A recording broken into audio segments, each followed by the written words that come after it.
Hello friends, मेरा नाम है विद्या चौहान और आज आप लोगों को पढ़ाने वाली हूँ तुगलक वंश। इससे पहले हम लोगों ने पढ़ लिया है गुलाम वंश और खिलजी वंश। एकदम डिटेल से पढ़ाया जा रहा है, मेंस लेवल पढ़ाया जा रहा है, तो वीडियो को अंत तक ज़रूर देखें। ज़्यादा से ज़्यादा लाइक करें और शेयर करें। तो चलिए स्टार्ट करते हैं तुगलक वंश। इनका शासनकाल रहा है 1320 से 1414 ईस्वी। तुगलक वंश के संस्थापक हैं गयासुद्दीन तुगलक। इन्होंने खुसरो की हत्या करके तुगलक वंश की नींव रखी।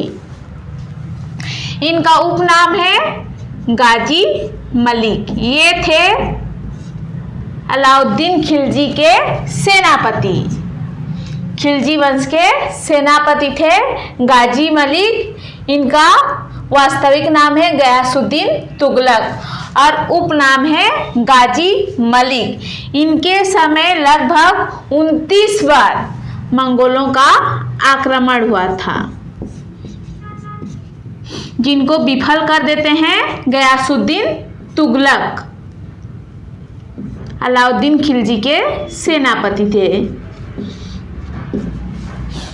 इन्होंने सिंचाई के लिए कुओं व नहरों का निर्माण करवाया, डाक व्यवस्था को पूर्ण रूप से संगठित करवाया। नहरों का निर्माण करने वाला यह प्रथम शासक है। सिंचाई के लिए कुएं व नहरों का निर्माण करवाया और नहरों का निर्माण करवाने वाला संभवतः इन्हें प्रथम शासक, प्रथम सुल्तान माना जाता है।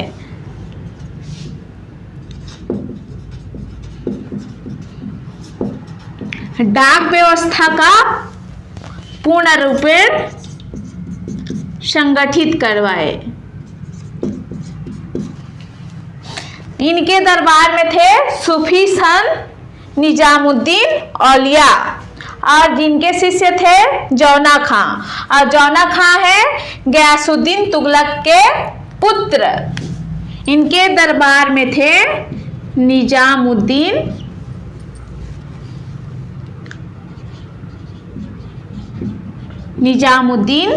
औलिया। इन्हें हजरत निजामुद्दीन औलिया भी कहा जाता है। और इनके शिष्य थे जूना खां। ये हैं इनके शिष्य जूना खां। गयासुद्दीन तुगलक ने तुगलकाबाद शहर बसाया था। ये बहुत ही इम्पोर्टेंट है। तुगलकाबाद शहर बसाया था और एक किले का निर्माण करवाया था जिसे कहा जाता है 56 कोट। 56 कोट किले का निर्माण करवाए थे गयासुद्दीन तुगलक। इनकी मृत्यु हो जाती है 1325 में, जब ये निजामुद्दीन औलिया के संगत में जूना खान बिगड़ रहे होते हैं। तो गयासुद्दीन तुगलक, सूफी संत निजामुद्दीन औलिया और इनके शिष्य थे जौना खां।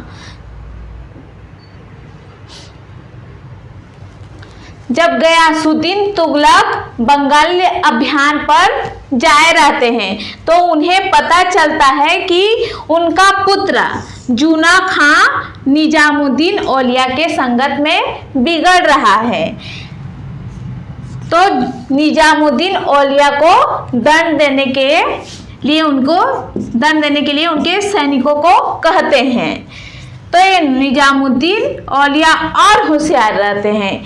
ये बोलते हैं जूना खां को अपने पिता को मरवा दो। तो ये जूना खान तुगलकाबाद, जिसे बसाया था गयासुद्दीन तुगलक ने, तुगलकाबाद में लकड़ी का महल बनवाते हैं और अपने पिता को बोलते हैं पिताश्री यहाँ विश्राम करते हैं।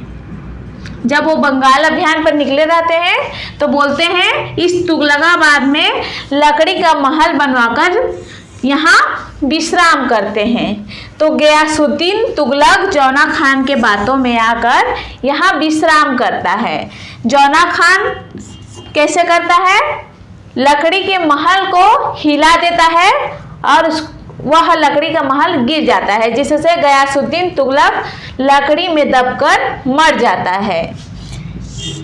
तो ये अपने पिता के ही हत्या करके गद्दी प्राप्त करते हैं। किसके कहने पर? निजामुद्दीन औलिया के कहने पर। और निजामुद्दीन औलिया है जूना खां या जौना खां के गुरु। गयासुद्दीन तुगलक की प्रशंसा करते हुए बर्नी ने कहा है, बर्नी कहते हैं सर्वश्रेष्ठ डाक व्यवस्था वाला सुल्तान। सर्वश्रेष्ठ डाक व्यवस्था वाला सुल्तान कहते हैं बर्नी, इतिहासकार बर्नी। एक बार गयासुद्दीन तुगलक को फिर से देख लेते हैं क्योंकि बहुत ही इंपॉर्टेंट है, यहाँ से क्वेश्चन आते हैं। तुगलक वंश ये अपने आप को भारतीय मुसलमानों से श्रेष्ठ मुसलमान बताते थे। अपने आप को श्रेष्ठ मुसलमान बताते थे। इसके संस्थापक है तुगलक वंश के गयासुद्दीन तुगलक। इनका शासनकाल है 1320 से 1325 ईस्वी। उपनाम है गाजी मलिक। ये है अलाउद्दीन खिलजी के सेनापति।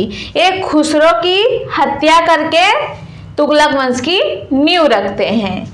इनके समय 29 बार मंगोलों का आक्रमण हुआ, जिन्हें विफल कर देते हैं गाजी मलिक या फिर गयासुद्दीन तुगलक। सिंचाई के लिए कुएं व नहरों का निर्माण करवाया। डाक व्यवस्था का पूर्ण रूपेण संगठित किया डाक व्यवस्था को।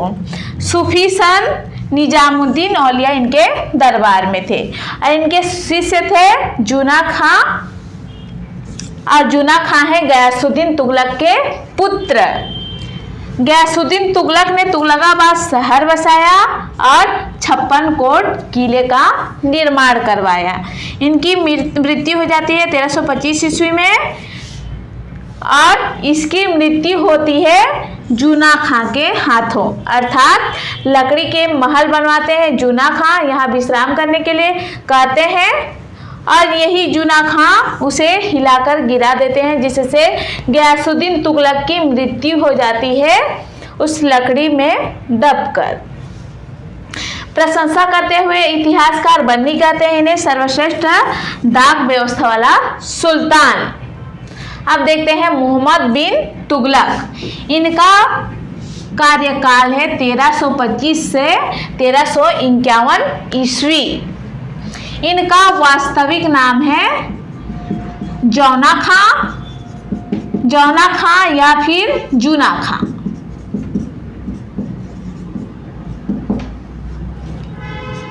ये थे सभी सुल्तानों में सबसे ज्यादा पढ़े लिखे सुल्तान,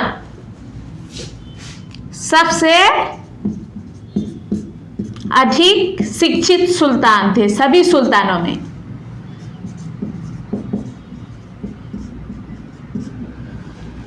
ये अपने नीतियों के कारण प्रसिद्ध हुए भी और आलोचना के कारण भी बने।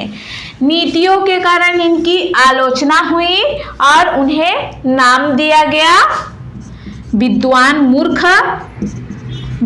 मूर्ख कहा गया इन्हें। उसके बाद है समय से पहले का सुल्तान कहा गया, समय से पहले का सुल्तान।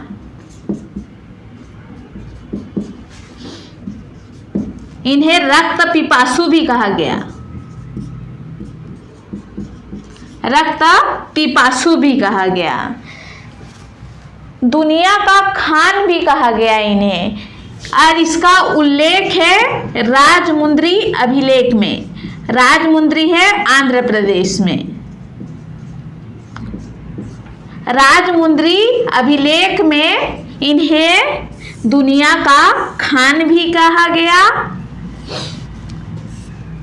और राजमुंद्री है आंध्र प्रदेश में, और यहाँ है तंबाकू अनुसंधान केंद्र, जिसकी स्थापना हुई थी 1947 में, और इसका संचालन होता है भारत सरकार द्वारा या फिर कृषि मंत्रालय द्वारा। उसके बाद इन्होंने अपनी राजधानी बनाई दिल्ली से दौलताबाद। दौलताबाद ये शहर बसाते हैं और उसको अपनी राजधानी बनाते हैं। इनके समय सर्वाधिक मंगोल आक्रमण हुए, लगभग 34 बार। 34 बार मंगोल आक्रमण होते हैं, जिसमें से 34 में से 27 आक्रमण होते हैं दक्षिण भारत में। दक्षिण भारत में 34 में से 27 जो आक्रमण होते हैं मंगोलों द्वारा, वो होते हैं दक्षिण भारत में। इनके गुरु थे निजामुद्दीन औलिया, हजरत निजामुद्दीन औलिया, और ये योग्यता के आधार पर पद देते थे। ये धर्म नहीं देखते थे कि ये मुसलमान है, ये हिंदू है। इनके शासनकाल में हिंदुओं को भी बड़े पद प्राप्त हुए, जिससे मुसलमान इनसे नाराज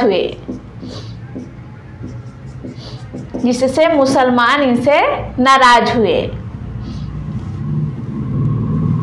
ये पढ़े लिखे सुल्तान थे, इसीलिए योग्यता के आधार पर पद देते थे। जो योग्य है उसी को पद मिलना चाहिए, यही इनका सिद्धांत होता था। इन्होंने पहली बार मोइनुद्दीन चिश्ती के दरगाह की यात्रा करते हैं। मोइनुद्दीन चिश्ती के यात्रा के दरगाह, अजमेर दरगाह की यात्रा करते हैं मोहम्मद बिन तुगलक या फिर जूना खां। इनके समकालीन साम्राज्य थे विजयनगर साम्राज्य और बहमनी साम्राज्य। विजयनगर साम्राज्य के संस्थापक हैं दो भाई हरिहर व बुक्का। 1336 में तुंगभद्रा नदी के किनारे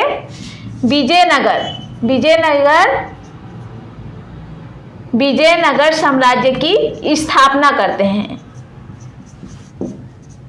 विजयनगर साम्राज्य की स्थापना करते हैं 1336 में तुंगभद्रा नदी के किनारे।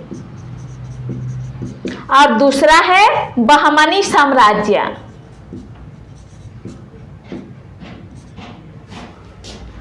बहमनी साम्राज्य, इसकी स्थापना होती है 1347 में अलाउद्दीन बहमन शाह द्वारा। 1347 में महाराष्ट्र में अलाउद्दीन बहमन शाह द्वारा बहमनी साम्राज्य की स्थापना होती है। समकालीन साम्राज्य है विजयनगर साम्राज्य और बहमनी साम्राज्य।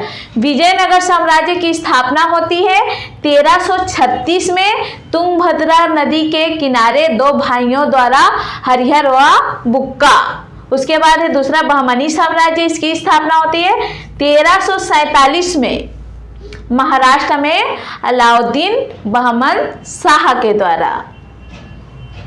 ऐसा पढ़ें कि याद ही हो जाए और ऐसा पढ़ें कि कुछ कर जाएं। माँ बाप का पैसा वेस्ट ना करें, तो पढ़ें तो अच्छे से पढ़ें। मोहम्मद बिन तुगलक, वास्तविक नाम जूना खां, शासनकाल है 1325 से 1351 ईस्वी। ये सुल्तानों में सबसे अधिक शिक्षित सुल्तान थे। ये अपने नीतियों के कारण आलोचना हुआ इनका और प्रसिद्धि भी मिले। इनका नाम है विद्वान मूर्ख, समय से पहले का सुल्तान, रक्त पिपासु भी कहते थे इनको।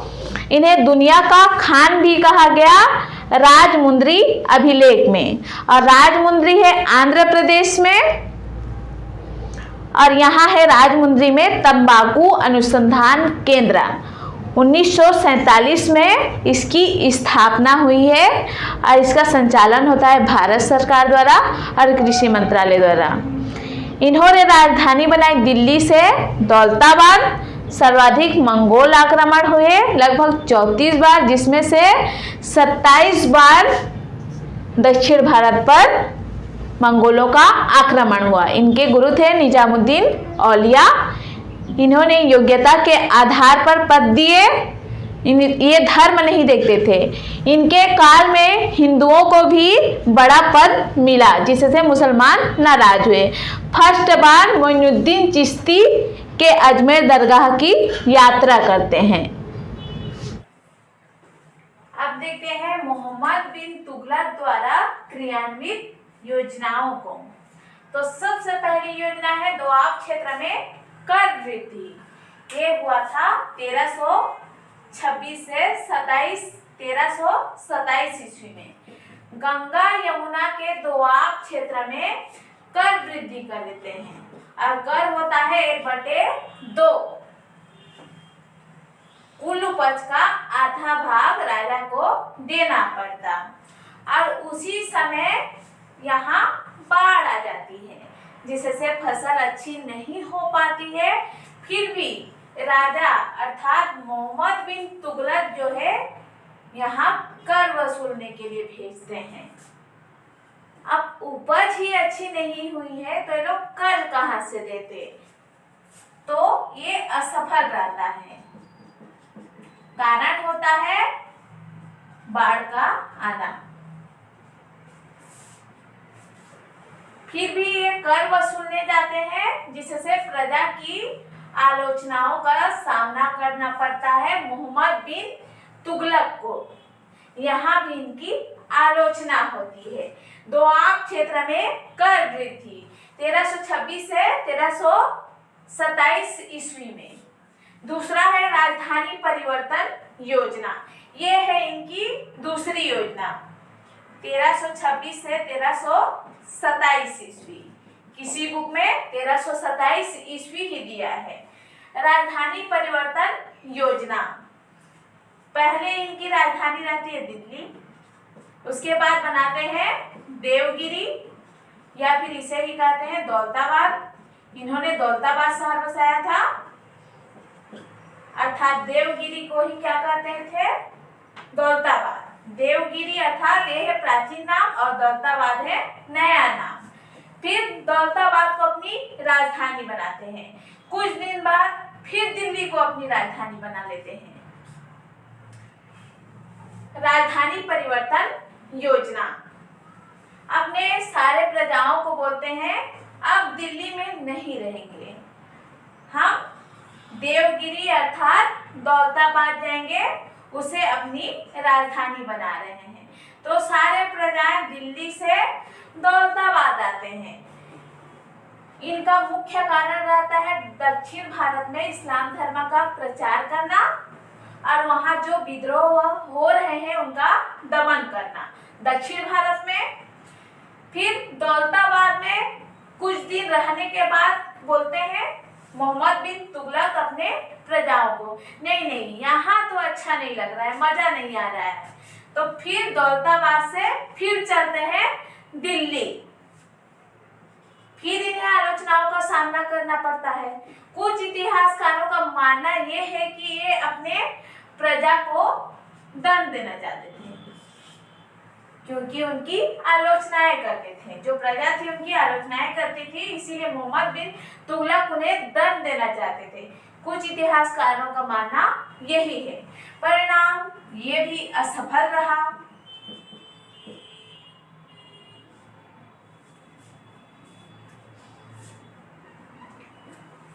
और कारण था बार बार राजधानी परिवर्तित करना, बार बार राजधानी परिवर्तित करना।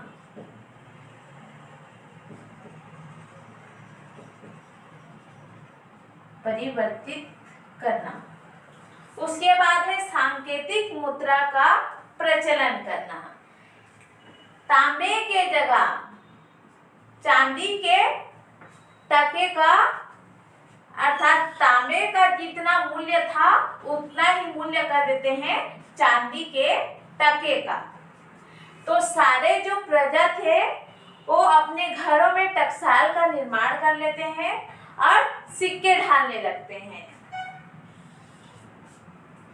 ये तांबे को ढालते और इसके बदले चांदी को ले लेते। सभी एकत्रित करने लगते थे चांदी के टके को, क्योंकि विश्व बाजार में चांदी की मांग थी। परिणाम हुआ ये भी असफल हो गया। इनको तांबे का मूल्य चांदी के टके के बराबर नहीं करना था और इस तांबे के सिक्कों को कहते थे दोगानी। दोगानी का मूल्य चांदी के टके के बराबर कर दिए थे। कारण था घरों में टकसाल का निर्माण कर लेती है प्रजा, टकसाल का निर्माण कर लेती है और सिक्के ढालने लग जाते हैं। चांदी को सब इकट्ठा करते हैं क्योंकि विश्व बाजार में चांदी की मांग थी। उसके बाद कृषि सुधार। कृषि में सुधार के लिए, कृषि के विकास के लिए एक नवीन विभाग की स्थापना करते हैं जिसे कहते हैं अमीर ए कोही। इस विभाग की स्थापना करते हैं कृषि के विकास के लिए, कृषि में सुधार लाने के लिए। उसके बाद इनकी 5वीं योजना है खुरासान एवं कराची अभियान। ये हुआ था 1329 में। परिणाम ये भी असफल रहा। कारण था पहले से वेतन दे देना, पहले से वेतन दे देना।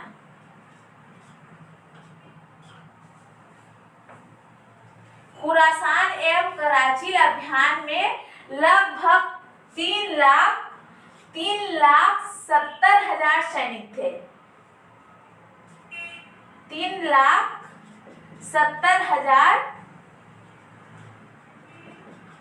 लोगों की एक सेना बनाई थी मोहम्मद बिन तुगलक ने। इनको पहले से वेतन दे दिए थे कि हाँ उस अभियान में जाना है आप लोगों को, आप पहले से पैसा पकड़ लो। अपने अपने वेतन तो ले लिए, लेकिन जो ईमानदार है वो तो अच्छे से काम करता। और कुछ ऐसे भी सैनिक निकले जो पैसा मिलने के बाद मुकर दिए कि नहीं हमें तो जाना ही नहीं है। तो ये भी असफल हुआ। इनकी 2 अभियानें असफल रही, इसीलिए इन्हें असफलताओं का बादशाह भी कहते हैं। इन्हें कहा जाता है असफलताओं का बादशाह।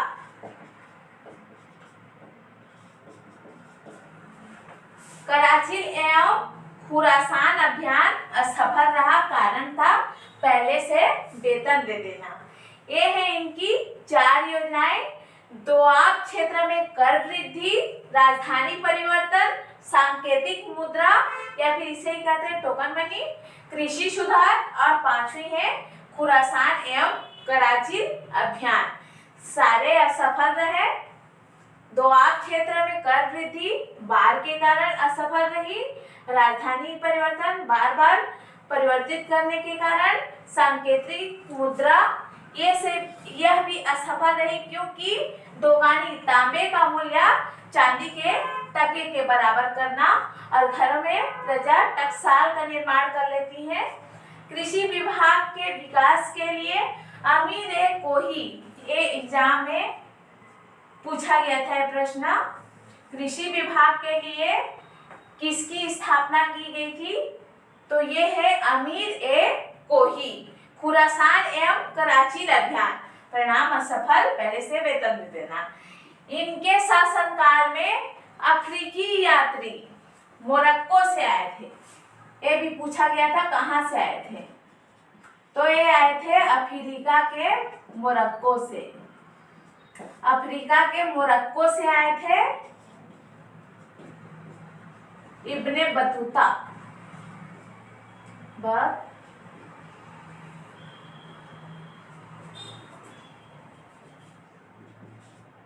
इब्ने बतूता और इनके बुक का नाम है किताब उल रहला। और इसमें से यात्रा वृतांत की जानकारी मिलती है।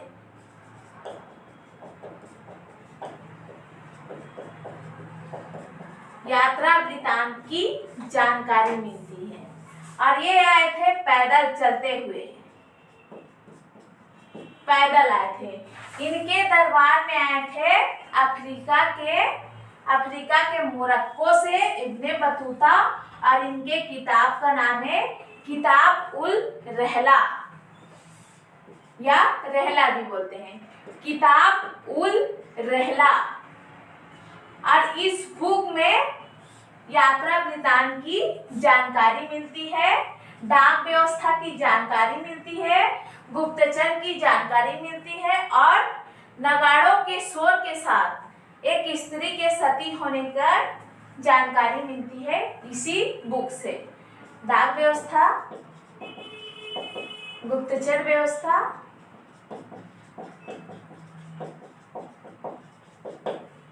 और तीसरा है नगाड़ों के शोर के साथ स्त्री के सती होने का उल्लेख भी इस बुक में है। और जो भी स्त्री सती होती थी उन्हें पहले राजा से अनुमति लेना होता था। मोहम्मद बिन तुगलक से पहले अनुमति ले उसके बाद ही सती हो सकती थी। तो इनके बुक में, इब्ने बतूता के बुक में इसका भी उल्लेख हुआ है। इनकी मृत्यु हो जाती है 20 मार्च 1351 ईस्वी सिंध प्रांत के थट्टा के निकट गोडला में, यहाँ इनकी मृत्यु हो जाती है। मोहम्मद बिन तुगलक की मृत्यु होती है सामान्य रूप से 20 मार्च 1351 ईस्वी सिंध के थट्टा के निकट गोडला स्थान पर। इनके मृत्यु के बाद की प्रतिक्रियाएं को देख लेते हैं। राजा को प्रजा से और प्रजा को राजा से मुक्ति मिली, ये कहते हैं बदायूनी। बदायूनी कहते हैं राजा को प्रजा से और प्रजा को राजा से मुक्ति मिली, क्योंकि ये बहुत सारे एक्सपेरिमेंट किए हैं। उसके बाद बोलते हैं पागल सुल्तान, ये कहते हैं एल्फिस्टन। एल्फिस्टन कहते हैं इन्हें पागल सुल्तान। मध्य युग में राज मुकुट धारण करने वालों में निसंदेह योग्यतम राजा, ये कहते हैं ईश्वरी प्रसाद। ईश्वरी प्रसाद। उसके बाद है चौथा विरोधी गुणों का सम्मिश्रण, ये कहते हैं जियाउद्दीन बर्नी। यहाँ से भी क्वेश्चन आता है, मतलब मोहम्मद बिन तुगलक बहुत ही इंपॉर्टेंट शासक है तुगलक वंश के। मरने के बाद इनकी प्रतिक्रियाएं हैं, राजा को प्रजा से, प्रजा को राजा से मुक्ति मिली, बदायूनी कहते हैं, पागल सुल्तान कहते हैं, एल्फिस्टन। मध्य युग में राज मुकुट धारण करने वालों में निसंदेह योग्यतम राजा कहते हैं ईश्वरी प्रसाद। एक यही है जो इनकी तारीफ किए हैं। मध्य युग में राज मुकुट धारण करने वालों में निसंदेह योग्यतम राजा। विरोधी गुणों का सम्मिश्रण कहते हैं जियाउद्दीन बर्नी। तो ये हो गया मोहम्मद बिन तुगलक। अब पढ़ेंगे इसके चचेरे भाई को फिरोज शाह तुगलक। अब देखते हैं तीसरे शासक फिरोज शाह तुगलक। पहले शासक थे गाजी मलिक या गयासुद्दीन तुगलक संस्थापक। उसके बाद दूसरे शासक बने मोहम्मद बिन तुगलक। अब तीसरे शासक है फिरोज शाह तुगलक। इनका शासन काल था 1351 से 1388 ईस्वी तक। तुगलक वंश, पूरे तुगलक वंश का शासन है 1320 से 1414 ईस्वी तक। इसके बाद पढ़ेंगे इसके पुत्रों के शासनकाल को। इनके चचेरे भाई थे मोहम्मद बिन तुगलक, या फिर उनका वास्तविक नाम था जौना खान। इन्हीं के नाम पर जौनपुर नगर बसाते हैं फिरोज शाह तुगलक। चचेरे भाई हैं ये जौना खान या फिर मोहम्मद बिन तुगलक के। जब मोहम्मद बिन तुगलक की मृत्यु हो जाती है 20 मार्च 1351 ईस्वी में सिंध प्रांत के थट्टा के निकट कोडाल में, तब यही फिरोज शाह तुगलक अपनी राज्याभिषेक करवाते हैं। फर्स्ट राज्याभिषेक करवाते हैं सिंध प्रांत के थट्टा के निकट 20 मार्च 1351 ईस्वी। जिस दिन मोहम्मद बिन तुगलक की मृत्यु होती है उसी दिन फिरोज शाह तुगलक अपना राज्याभिषेक करवाते हैं सिंध प्रांत के थट्टा के निकट। इनकी माता थी हिंदू और पिता थे मुस्लिम।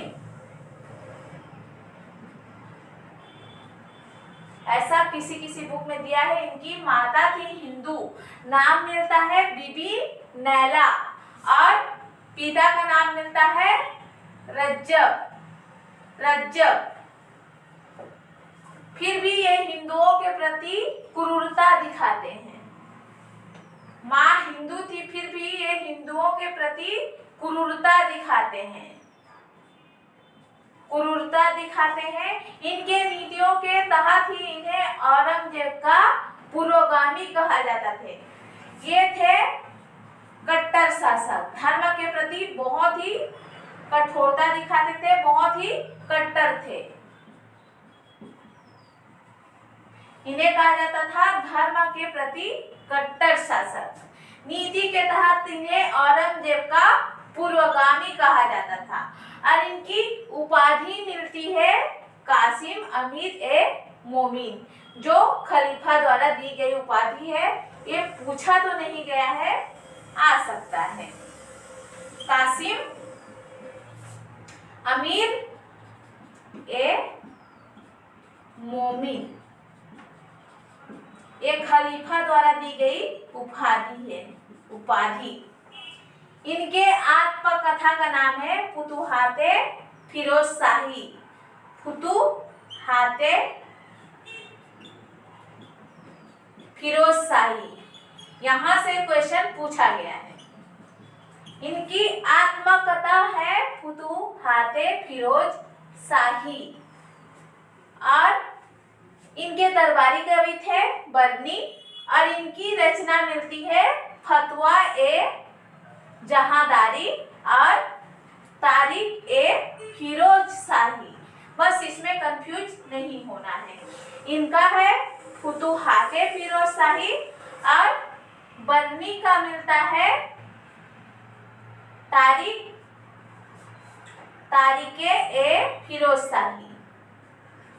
तारीख ए फिरोज शाही।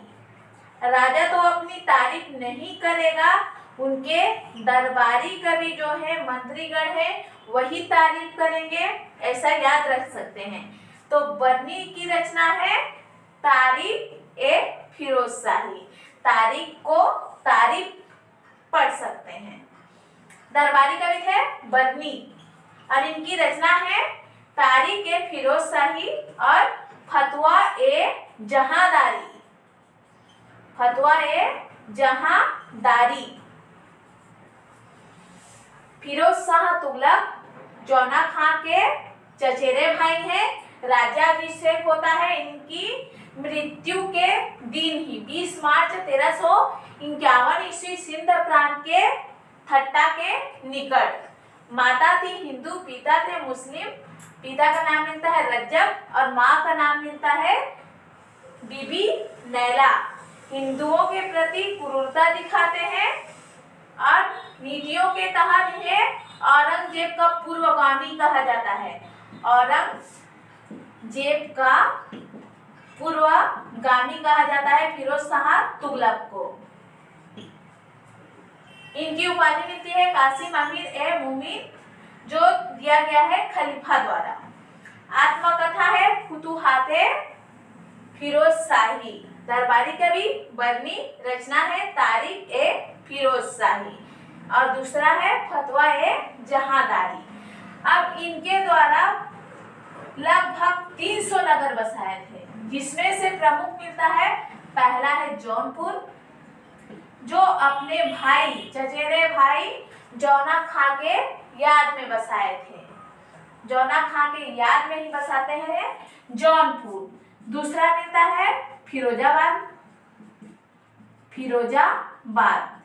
ये तो याद करना आसान होगा। फिरोज शाह, फिरोजाबाद, फिरोजपुर, हिसार, फतेहाबाद। ये है प्रमुख नगरें। इन्होंने लगभग 300 नगरें बसाए हैं। सभी नगरें को पढ़ना इम्पोर्टेंट नहीं है, जो इम्पोर्टेंट है उन्हीं को पढ़ना है। पहला है जौनपुर अपने भाई की याद में, और फिरोजाबाद बसाए थे, फिरोजपुर बसाए थे, हिसार, यह है हिसार, और फतेहाबाद। और फिरोजाबाद है चूड़ियों के लिए प्रसिद्ध। नहरें, अब देखते हैं सिंचाई के लिए इन्होंने नहरें बनवाई थी और 5 बड़े नगरों की स्थापना करते हैं। 5 बड़े नगरों की स्थापना करते हैं, जो है ये। इन्होंने लगभग सभी करों को समाप्त करते हैं और मुख्य रूप से 4 करों को वसूलने का आदेश देते हैं। लगभग 24 करों को समाप्त कर देते हैं और 4 करों को वसूलने का आदेश देते हैं, जिसमें से है जजिया कर गैर मुसलमानों से लूटा जाने वाला कर, लिया जाने वाला कर। उसके बाद है जकात कर, ये है मुसलमानों से लिया जाने वाला धार्मिक कर, उनके संपत्ति का 40वां भाग। उसके बाद है खुम्स, ये लूटा गया धन है, लूटा गया धन से लिया जाने वाला कर है खुम्स। उसके बाद है खिराज या खराज। इनके शासन काल में सिंचाई कर भी देखने को मिला, अर्थात सिंचाई पर कर लेने वाला पहला शासक है फिरोज शाह तुगलक। सिंचाई पर कर लेने वाला पहला शासक।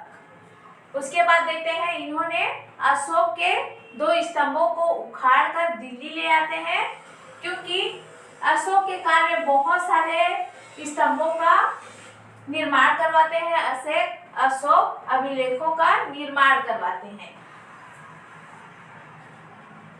खिजराबाद व मेरठ से 2 स्तंभों को उखाड़कर दिल्ली ले आते हैं। खिजराबाद शहर बसाया था अलाउद्दीन खिलजी ने अपने पुत्र खिज्र खां के नाम पर। खिजराबाद बसाया था अलाउद्दीन खिलजी ने अपने पुत्र खिज्र खां के नाम पर। ये दासों के प्रेमी थे। दासों के लिए एक विभाग का निर्माण करते हैं, जिसे कहा जाता है दीवाने बंदगान। यहाँ से बहुत सारे क्वेश्चन पूछे जाते हैं। दीवाने बंदगान, दीवान ए बंदगान। और जो मुस्लिम महिलाओं और विधवाओं के लिए जिस विभाग का निर्माण किए थे उसे कहा जाता है दीवान ए खैरात।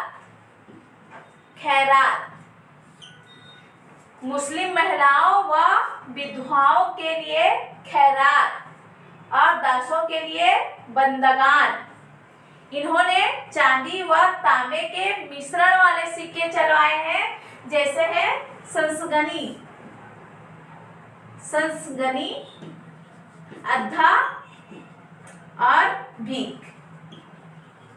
ये है इनकी मुद्राओं के नाम, संसगनी, अद्धा और भीख, चांदी प्लस तांबे के सिक्के।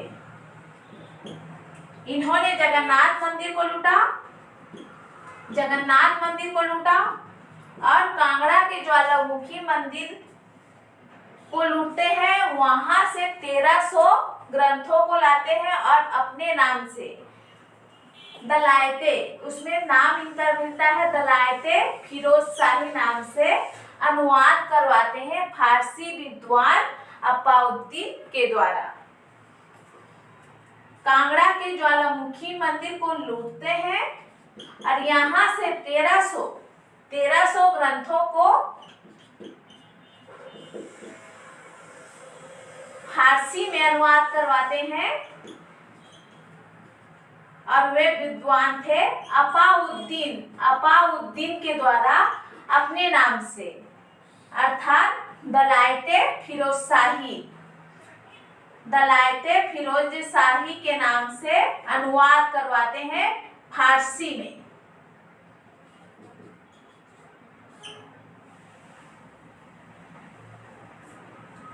लगभग 1300 ग्रंथों को अनुवाद करवाते हैं फारसी में अप्पाउद्दीन विद्वान के द्वारा फारसी में, और इसमें इनका नाम मिलता है दलायते फिरोज शाही। 2 मंदिर को लूटे हैं, जगन्नाथ मंदिर और कांगड़ा का ज्वालामुखी मंदिर। मुद्राएं मिलती है इनका तांबा प्लस चांदी, संस्गनी अद्धा भीख। विभाग दासों के लिए दीवान बंदगान, मुस्लिम विधवाओं और महिलाओं के लिए दीवाने खैरात। ये प्रेमी थे दासों के। इनके शासनकाल में सर्वाधिक दासों का वर्णन मिलता है, लगभग 1,80,000। ये अशोक के 2 स्तंभों को उखड़वा कर दिल्ली ले आते हैं। पहला स्तंभ लाते हैं खिजराबाद टोपरा गांव से और दूसरा मेरठ से। अब देखते हैं इसके पुत्रों को। इसके 2 पुत्र थे। पहला था फतेह खां और दूसरा था मोहम्मद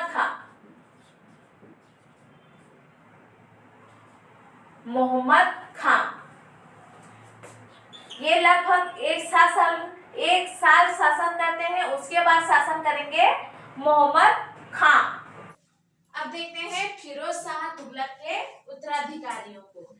इनके 2 पुत्र थे। पहले थे फतेह खां और दूसरे थे मोहम्मद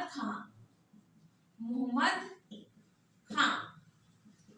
ये शासन करते हैं लगभग 1 साल का, और ये शासन करते हैं मोहम्मद खां 1390 से 1394 ईस्वी तक।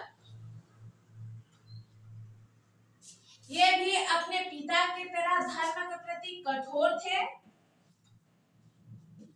कठोर नीतियों का पालन करते थे और उनके दासों की व्यवस्था को भी वंशानुगत चलाते रहते हैं मोहम्मद खां। उसके बाद अंतिम शासक आते हैं तुगलक वंश के नासिरुद्दीन महमूद शाह। ये है तुगलक वंश के अंतिम शासक। और प्रथम शासक थे गयासुद्दीन तुगलक, जिन्होंने तुगलक वंश की स्थापना की है। और ये है अंतिम शासक है तुगलक वंश के नासिरुद्दीन महमूद शाह। इनका शासनकाल है 1394 से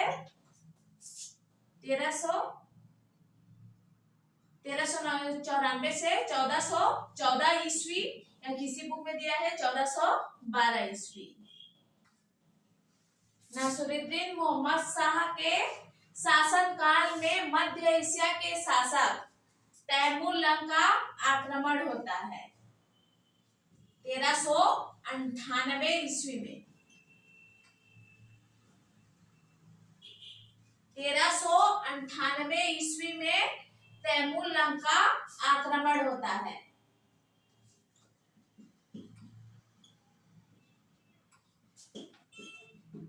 ये है मध्य एशिया के शासक और इनकी राजधानी का नाम है समरकंद। और नासिरुद्दीन मोहम्मद शाह की राजधानी थी दिल्ली।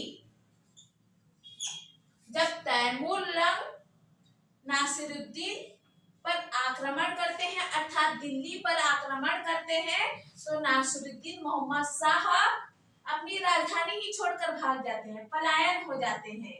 तो यहाँ शासक बनाना, धन लूटना आसान हो जाता है तैमूर लंग के लिए। तब यहाँ शासक नियुक्त करते हैं अपने सेनापति खिज्र खां को।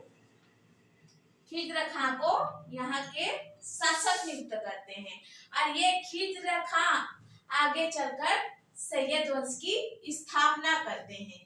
ये है तैमूर लंग के सेनापति। ये कभी भी सुल्तान की उपाधि धारण नहीं करते हैं। ये शासन के बदले तैमूर लंग को कर भेजवाते रहते हैं। और तैमूर लंग के पुत्र का नाम है शाहरुख। शाहरुख खान नहीं, शाहरुख। तैमूर लंग के पुत्र का नाम है शाहरुख। जब तैमूर लंग की मृत्यु हो जाती है तब ये खिज्र खां शाहरुख को कर भेजवाना शुरू कर देते हैं। तो आगे पढ़ेंगे सैयद वंश। एक बार फिर से देख लेते हैं। फिरोज खां तुगलक के दो उत्तराधिकारी थे, फतेह खां और मोहम्मद खां। ये लगभग एक ही साल तक शासन करते हैं। उसके बाद आते हैं मोहम्मद खां। 1390 से 94 ईस्वी तक शासन करते हैं, लगभग 4 वर्ष तक। अपने पिता के तरह धर्म के प्रति कठोर होते हैं। अपने पिता के द्वारा बनाए नीतियों का पालन करते हैं मोहम्मद खां। उसके बाद तुगलक वंश के अंतिम शासक नासिरुद्दीन मोहम्मद शाह। इनका शासनकाल है 1394 से 1414 ईस्वी। इनके शासनकाल में 1398 ईस्वी में तैमूर लंग आक्रमण करते हैं दिल्ली पर। नासिरुद्दीन मोहम्मद शाह पलायन हो जाते हैं अपनी राजधानी से। तैमूर लंग लगभग 15 दिनों तक नरसंहार करते हैं दिल्ली में और शासन नियुक्त कर देते हैं खिज्र खां को। खिज्र खां आगे चलकर सैयद वंश की स्थापना करते हैं और शासन के बदले तैमूर लंग को कर भेजवाते रहते हैं। जब तैमूर लंग की मृत्यु हो जाती है तो इनके पुत्र शाहरुख को कर भेजवाते हैं खिज्र खां। और खिज्र खां है तैमूर लंग के सेनापति। तैमूर लंग की राजधानी का नाम है समरकंद। तैमूर लंग है मध्य एशिया के शासक। तो आगे पढ़ेंगे सैयद वंश। वीडियो पसंद आया तो वीडियो को लाइक कीजिए, ज्यादा से ज्यादा शेयर कीजिए, हमारे चैनल को सब्सक्राइब कीजिए। धन्यवाद।